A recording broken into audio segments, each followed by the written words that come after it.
Okay, what we're going to do today is we're going to make bracelets out of these little pull tabs that come off of soda cans.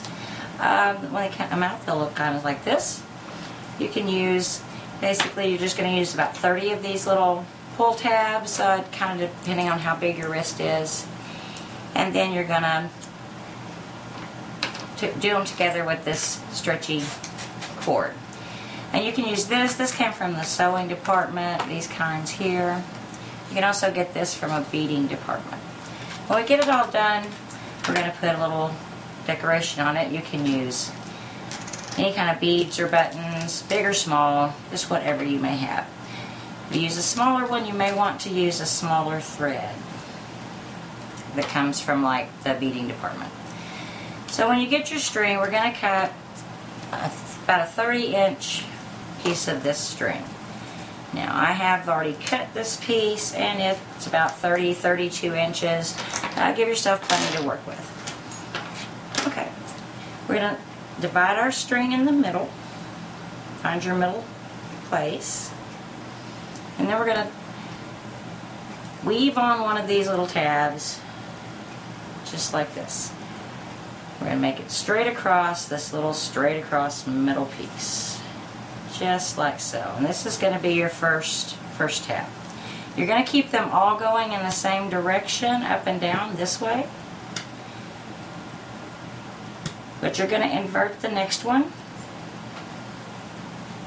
And it's going to go on backwards to this one. Okay, on the back you're going to just come straight across. Like this.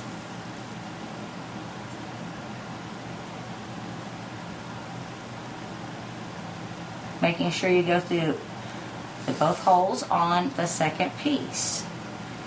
So when you get them done, basically the backs of them are going to look like this. They're going to be straight across, one to the other, and you're going to crisscross them on the fronts.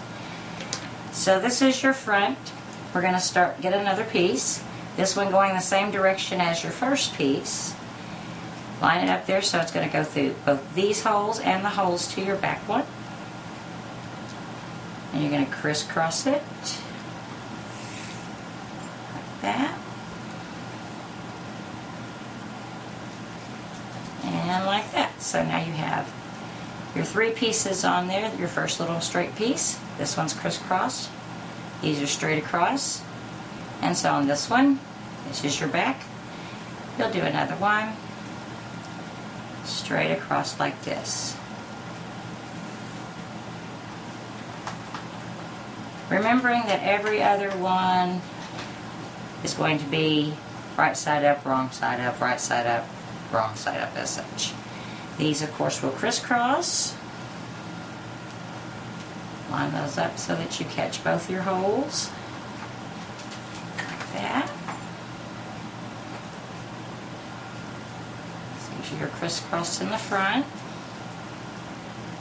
And you can kind of stack these up so that your holes line up a little better.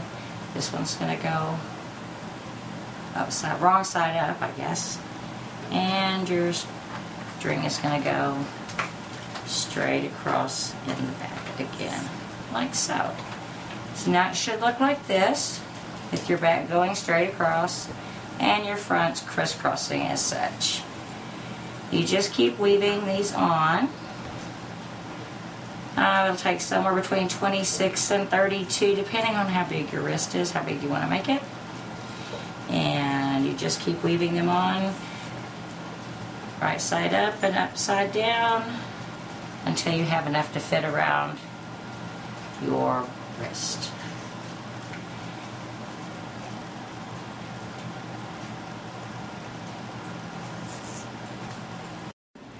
Okay, once we get back and you've got your 26 to 32, however many of these will, reasonably fit around your wrist, you want to make sure that you started out with one this direction facing you. You want to end with one turned away from you. That way when you tie them together, they match up just right. And these will go straight across here. And of course your front will crisscross.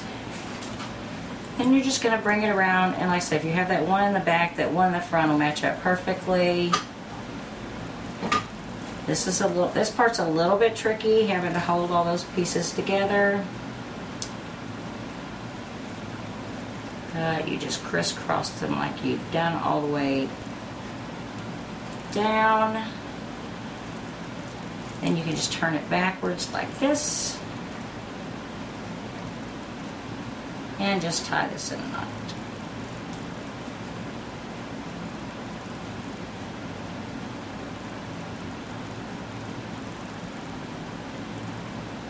And this, you should have it, it should look something like this. This is your outside, this is your inside. Okay, what I'd like to do, since you have this one funny one that kind of sticks up here, if you'll just go exactly like you did on the beginning one, just follow your laces over and just go straight across the back and tie those together. You can do one at the top and use your other little end piece across the bottom and work it onto that first one onto the last one, just like the rest of them lay. Again, once you're getting these all together there, it's a little harder to work with, but just take your time and stab them through there. Then you can tie this off as well. Just tie it in a knot.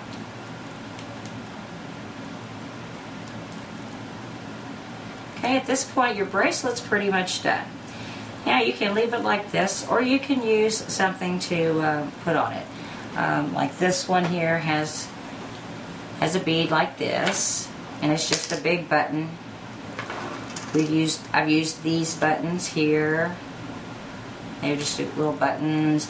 I've also used these. You could string these on. You have to get a little bit smaller thread here, and that would be found in the beading aisle. But today we're just going to use this little yellow hand. You'll just come up from your back, bring your thread back through to the front, just like this. Wherever your bead looks good, you can use the top ones or the bottom ones, whatever works for you. If you don't have enough remaining thread to do that, to pull it back up through there, feel free to just add another piece and go on with that. We'll just thread that back through, run this down here, get this little guy here. I've lost my end, it happens.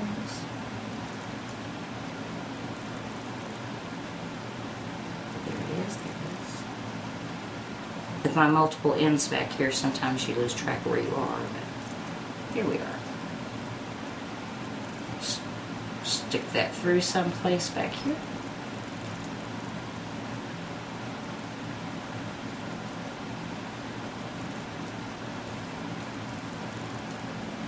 Tie your little friend on there.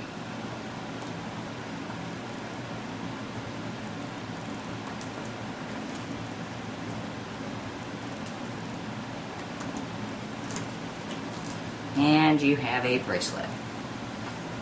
These can also be made flat like this, and you can make like Christmas ornaments for wreaths or whatever you can think of. I have also made necklaces, and my next idea is to do a belt. You'll just turn these back around, get your scissors, trim off the little ends, and you're ready to go.